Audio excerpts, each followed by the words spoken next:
Ay bala nə yatırsan? Dur ayağa, gələ bu kartı.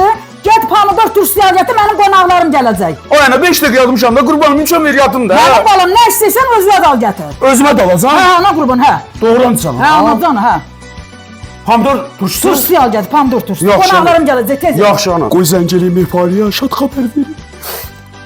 Alo. Mehpare. Kıza indi anam məni pomidor turşusu almağa göndərir dükkana. Özü mənə də dedi nə istəyirsən onu al. Gedirəm sənə telefon almağa. Hə, sənin telefonun lazım, işimiz rahat danışacaq. Bəlkə qaynanam telefonla danışmayacaq. Yaxşı, gedib sənə xəbər eləyəcəm. Gedim alım gəllər. Oldu. Ana, Ay canım. aldım pomidor turşusu. Çox sağ ol mənim. Sən də sağ ol ana. Özünə aldın bala.